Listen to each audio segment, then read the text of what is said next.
अन्नदाताओं को उड़ा दी गई है रामनामी, या तो भरपेटा भजन कर रहे हुए या राम जी सीता जी की राह पकड़ अपना राम नाम सत कर रहे। बहन का प्रेमी था और ये रिश्ता सिर्फ नफरत से बांधा जा सकता था। उन दिनों धर्म की बिनाह पर भीड़ न्याय करने लगी थी और हर तरफ फैले हुए थे वे जासूस जो सूंघ कर शिनाख्त कर लेते कि किस जात की लड़की कौन जात के लड़के से फंसी है। उसके चित्रों में रंगों की होली है, आतिशबाजी है, कबूतर हैं, सफ़ेद बिल्कुल सफ़ेद, एक श्वेत श्याम चित्र भी है, हिवा ने जिसका नाम गाजा पीस रखा है। 9 साल की फिलिस्तीनी बच्ची जो गाजा में मारी गई, उसकी एक कविता का छोटा सा अनुवाद, छोटी सी कविता का अनुवाद है। इसी उम्मीद की कविता है, हाथ गर्मजोशी से मिलाने के लिए है। फातिमा सैदाम 9 साल की थी। अक्टूबर 23 में वो बमबारी में मारी गई। भीषण बमबारी के बीच भी बच्चों के हाथों पर उनके नाम लिखे जा रहे हैं। ये इतिहास का सबसे विश्वसनीय स्रोत होगा अगर बच्चों के हाथों पर बम मारने वालों के भी नाम लिखे हों। अतीत के कबाड़ से ढूंढ लाएंगी बेहिस्त बेकार उन्मादी नौजवानों की नौकरियां। आत्महत्या को उत्सुक और तमाशा बनाने वालों की जमात के पास अब कोई दृश्य नहीं बचा। न्यायतंत्र की पोर्टल पर चुप स्तब्ध या वक्त खड़ा। ये एक कविता है, कविता का शीर्षक है हेबा जगौत।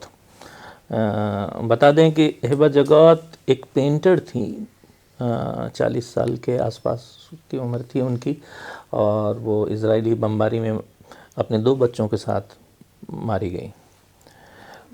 तो उन्हीं पे है वो कविता, हेबा जगौत। उसके चित्रों में रंगों की होली है, आतिशबाजी है, कबूतर हैं, सफ़ेद बिल्कुल सफ़ेद, एक श्वेत श्याम चित्र भी है, हिवा ने जिसका नाम गाजा पीस रखा है। वो अपने बच्चों के साथ सुपुर्दे खाक हुई। सामूहिक कब्र अब परंपरा है वहाँ। बच्चे रिफ्यूजी कैंपों में पैदा लेते हैं। अस्पताल घायलों के लिए हैं, प्रसूतियों के लिए नहीं। उसके ख्वाब उसके साथ ही सुपुर्दे खाक न हुए हों शायद, जबकि होने न होने का फासला ख़त्म होने लगा है। जो बच्चे बच गए हैं कब तक बचेंगे कोई नहीं जानता। जो बम फटे नहीं कब धमाकों में बदल जाए कोई नहीं जानता। तुम्हारे चित्रों से कबूतर कब उड़ गए हेबा। एक दिन सारी दुनिया से उड़ जाएंगे कबूतर, एक दिन सारी दुनिया पर गुजरेगी ये कुफल।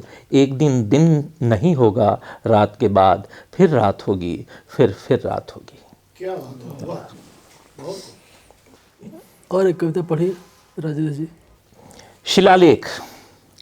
जिन्होंने पुल बनाए, सड़कें बनाई, इमारतें बनाई, शहरों को किया रोशन, पर किताबों में जिनके नामों की जगह सम्राटों के नाम छपे, उनके नाम का भी शिलालेख हो कहीं।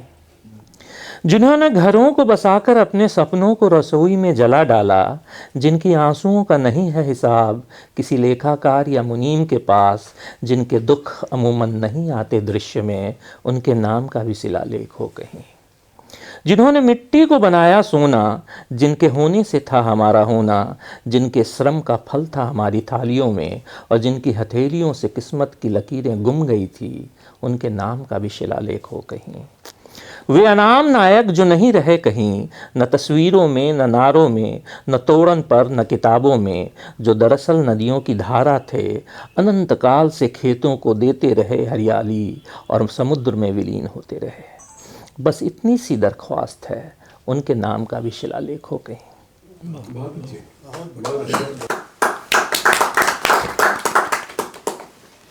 कीमती आदमी। सहस्त्रों वर्षों के बाद गली हुई पिंडलियों और कटे गर्दन के साथ असंख्य कविताओं पर सवार, जब तक ढूंढ पाती अपना ही माथा, मुझे मिला था एक कीमती आदमी, जिसके पास थी भाषा, मेरे अर्थ को अपने शब्दों से बुनने की, मेरे होने के रंग को समझने की, मगर वह कीमती था। बहुतेरे मौके पर चूक गए अर्थों से बना लाता था शब्द, और बहुतेरी शब्दों के छूट जाने पर अर्थ। वक्त नहीं था कि सम्मोहन की उस दशा को जिया जा सके। बस उसके आसपास का इंतज़ार दिन रात के तबादले के साथ बढ़ता छुपता, मौसम की रोमानियत के साथ बढ़ता झड़ता। एक अजीब दिलकसी पर अजनबियत तारी रहती और न जाने मेरी कितनी गुमनाम रातों में वह तारे भरता। एक अजीब दिलकसी पर अजनबियत तारी रहती और न जाने मेरी कितनी गुमनाम रातों में वह तारे भरता, और न जाने कितने ही चांद दिल महसूस कर रह जाते भोथरे इश्क गुलाबी अंधेरा और कुछ प्रपंच में।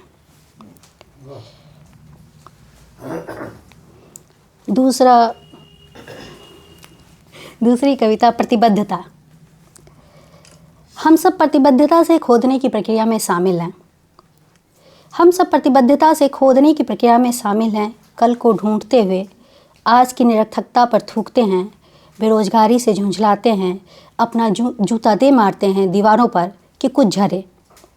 अपना जूता दे मारते हैं दीवारों पर कि कुछ झरे 2002 और विकराल बनकर निगल ले आज को, गाल बजाती थोती बातों को, झरे को एक गुम्मद और सीना ठोक कर हम देखते रहें जलते घर। दारा सिकोह का टंगा हुआ सर, हुमायूं का मकबरा और मुमताज़ की सोहबत, मेंटेनेंस से आखिर मैनेज करेंगे कब तक। खोदो कि आज तुम्हारा घर निकले अंदर से कोई कब्रिस्तान का अंधर, मलबे में दबने दो जिंदगानियाँ, ईर्ष्या अहंकार और बेचैनियों से भरा वर्तमान, अतीत के कबाड़ से ढूंढ लाएंगी बेहिस्त बेकार उन्मादी नौजवानों की नौकरियाँ। आत्महत्या को उत्सुक और तमाशा बनाने वालों की जमात के पास अब कोई दृश्य नहीं बचा। न्यायतंत्र की पोर्टल पर चुप स्तब्ध या वक्त खड़ा। इस कविता का शीर्षक है फिलिस्तीन। किसी को उतनी ही दी गई ज़मीन जितनी एक तोप की नली से दिखाई देती हो। किसी को उतना ही मिला मुल्क जितना कागज़ पर बना एक नक्शा हो। जब मन करे जेब में रखो, जब मन करे जला दो। किसी को इसी शर्त पर मिले अस्पताल जहां जब जी चाहे बम गिराए जा सकें। किसी को वैसे ही मिले स्कूल जहां बच्चों के सीने पर बंदूक की परीक्षा ली जा सके। किसी को तभी तक रहना है खड़े जब तक एक कारतूस उससे कहे किसी को उतना ही चलना है जितना एक अमेरिकी स्नाइपर की लेंस का दायरा है। किसी को तभी बोलना है जब मांगा जाए पहचान पत्र। किसी को तभी खाना है जब राहत सामग्री गिराई जाए आसमान से। किसी को तभी सोना है जब जागने का कोई विकल्प ना हो। किसी को तभी करना है सीमा पार जब उसके लिए कोई सीमा ना बची हो। भीषण बमबारी के बीच भी बच्चों के हाथों पर उनके नाम लिखे जा रहे हैं। ये इतिहास का सबसे विश्वसनीय स्रोत होगा अगर बच्चों के हाथों पर बम मारने वालों के भी नाम लिखे हों। बहुत अच्छी, बहुत बढ़िया। दूसरी कविता है, शीर्षक है इसका गालिब को बहुत पसंद थे आम। जब वे कार्यकर्ता थे तो पूरे देश में काट काट कर खाते थे आम। जब वे राजा बने तो चूस चूस कर खाने लगे आम। काटने और चूसने की उनकी ऐसी आदत पड़ गई कि जब कम पड़ गए खाने को आम तो उन्होंने सबसे पहले अपने घर में काटा आम और भरपेट खाया। फिर गली मोहल्लों और सड़कों पर निकल कर चूस कर खाया आम। कपड़े बदल बदल कर उन्होंने अपने उदर विकास का मॉडल पूरी दुनिया को दिखाया और बताया कि विकास की उनकी भूख कभी ख़त्म ही नहीं होती। इसलिए हम एक हाथ से चूस कर और दूसरे हाथ से काट कर खाते हैं हाँ आम। गालिब को बहुत पसंद थे आम।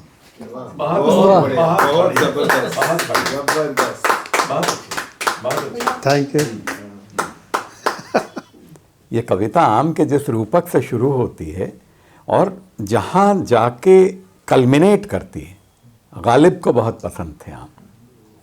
ये इस कविता को एक अलग धरातल पे ले जाते हैं ये पंक्ति। और आम बाद में आ रहा था एक पौध जो लेके वो जरूरी था और अर्थ को खोल दे रहा था। वो आप पढ़ते तो हाँ, वो उस तरह से अर्थ नहीं खुलता। वो पॉज जो है, यही चीज़ पाठ में कई बार नहीं पता चलता, लेकिन आप जब सुनते हैं तो पता चल जाता है। हमेशा ही एक उम्मीद के साथ हम नाउम्मीदी में उम्मीद ढूंढते हैं। तो इस संदर्भ में मुझे एक 9 साल की फ़िलिस्तीनी बच्ची जो गाज़ा में मारी गई, उसकी एक कविता का छोटा सा अनुवाद, छोटी सी कविता का अनुवाद है। इसी उम्मीद की कविता है। हाथ गर्मजोशी से मिलाने के लिए हैं। फ़ातिमा सैदाम 9 साल की थी। अक्टूबर 23 में वो बमबारी में मारी गई। हाथ गर्मजोशी से मिलाने के लिए हैं, आंखें देखने के लिए हैं और समझने के लिए कि सूरज है। भाषा मुबारकबाद देने के लिए है और है हंसी मजाक के लिए भी। टांगें आराम से चलने फिरने के लिए हैं और हैं वक्त पर भागने के लिए भी। टांगें आराम से चलने फिरने के लिए हैं और हैं वक्त पर भागने के लिए भी। हाथ हैं मिलाने के लिए, हाथ हैं मिलाने के लिए, दोस्तों के साथ गर्मजोशी से बंदूक से गोली दागने के लिए तो कतई नहीं है। हाथ हैं मिलाने के लिए, दोस्तों के साथ गर्मजोशी से बंदूक से गोली दागने के लिए तो कतई नहीं है। हाँ, तो जो पहली कविता है उसका शीर्षक है सब याद रहेगा। उनके दिए लालच, उनकी फैली बाहें, उनकी मीठी चाशनी में डूबी ज़बानें और उनकी हसीन रंगीनियों के वादे, उनके धोखे याद रहेंगे, अपने लोगों का टूटना, बिना तारीख कैद कॉमरेडों के आहें। जिनको तुम बुरा कहते हो ये कविताएं हमारा साया बनेंगी, इनमें हमारे पुरखे जगमगाएंगे।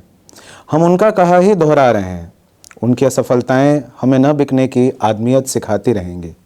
हम चुभने के लिए पैदा हुए हैं, चुभलाए जाने के लिए नहीं। हमारे शब्द इतने हल्के नहीं हैं कि जुगालियों के काम आए। अवसादों के लिए हमने नींद छोड़ दी है और ये घुटन हमारा सहरा है। जो सुविधा के लिए बने हैं हम उनके नहीं हैं, जो सहूलियतों की बात करते हैं हम उनके नहीं हैं। हम अपने लोगों के हैं, हमारे वे लोग हैं जो चारण होना अस्वीकार करते हैं। जो दूसरी कविता है उसका शीर्षक है प्रेमिका का भाई। मैं उसकी बहन का प्रेमी था और ये रिश्ता सिर्फ नफरत से बांधा जा सकता था उन दिनों। धर्म की बिनाह पर भीड़ न्याय करने लगी थी और हर तरफ फैले हुए थे वे जासूस जो सूंघ कर शिनाख्त कर लेते कि किस जात की लड़की कौन जात के लड़के से फंसी है। इतिहास में पहली बार नहीं था कि किसी औरत को खुले सरे बाजार में चलाया गया हो। इतिहास में पहली बार नहीं था कि राजसत्ता ने शहादतों का मखौल उड़ाया हो। मेरी प्रेमिका का भाई असंख्य अदालतें लगाना चाहता था जिसमें वह अपनी बहन को खड़ा करता। वह मेरा नाम जब जब पुकारना चाहता उसके मुंह में थूक आ जाता, जैसे किसी खुली नाली के बगल से गुजरा हो, जैसे उसकी कोई चीज़ मैंने जबरन अपने कब्जे में कर ली थी और इस अपराध से बड़ा अपराध मानव सभ्यता की किसी कथा में अधिकृत नहीं हुआ था। उन दिनों जब लड़कियों का सड़कों पर घसीट दिया जाना एक आम घटना थी कि उसके आगे पीछे क्रिकेट थी और सिनेमा और सुविधा परस्त रविवार को मेले घूमने वाला मध्य वर्ग, मेरी प्रेमिका का भाई जो खुद किसी के प्रेम में था रोज कुढ़ता था कि ऐसी भूल उसने कैसे होने दी, कैसे इतना ज़्यादा पड़ गई उसकी बहन।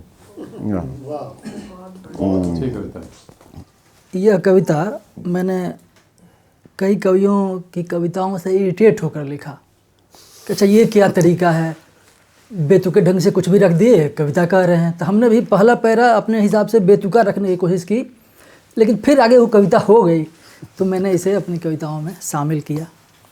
शीर्षक है अंतरिक्ष में विचार। आजकल विचार अंतरिक्ष में लटक रहे हैं जूतों की तरह, विश्वासों की अंधता से बंधे, और हम कुछ नहीं कर पा रहे सिवाय इसके कि उन जूतों की टक टक अपनी खोपड़ी पर महसूस करें। आजकल विचार अंतरिक्ष में लटक रहे हैं जूतों की तरह, विश्वासों की अंधता से बंधे, और हम कुछ नहीं कर पा रहे सिवाय इसके कि उन जूतों की टक टक अपनी खोपड़ी पर महसूस करें और एक बुसी हंसी हंसें जैसी कि युवा कवि हंसते हैं इन दिनों मंचों पर अकेला पढ़ते ही। कुछ भी खुला नहीं है आज, कुछ भी खुला नहीं है आज सिवा मुंह के, कुछ परचूनिए उसे भी दबा रहे हैं अपनी घुटी मुस्कुराहटों को बाहर करने की कोशिश में। नहीं, कोई समस्या नहीं, बस देश है, पार्टियां हैं, सीमाएं हैं और राष्ट्रमंडल के गुलाम देशों का खेल क्रिकेट है और उसमें ली जा रही दलाली है, सट्टे हैं। कहीं कोई प्रतिरोध नहीं है। अन्नदाताओं को उड़ा दी गई है रामनामी, या तो भरपेटा भजन कर रहे हुए या राम जी सीता जी की राह पकड़ अपना राम नाम सत कर रहे। इतिहास की प्लास्टिक सर्जरी की जा चुकी है, इतिहास की प्लास्टिक सर्जरी की जा चुकी है, मोहक बनाया जा चुका है, उसके छल छद्म को इरेज करके द्वारिका ढूंढ ली है उन्होंने और अब द्रौपदी का पात्र ढूंढ रहे हैं जिसमें कृष्ण को खिलाया गया था साग का एक पत्ता और उसके मिलते ही जन दुर्वासाओं की मिट्टी पलीद कर दी जाएगी। वाह।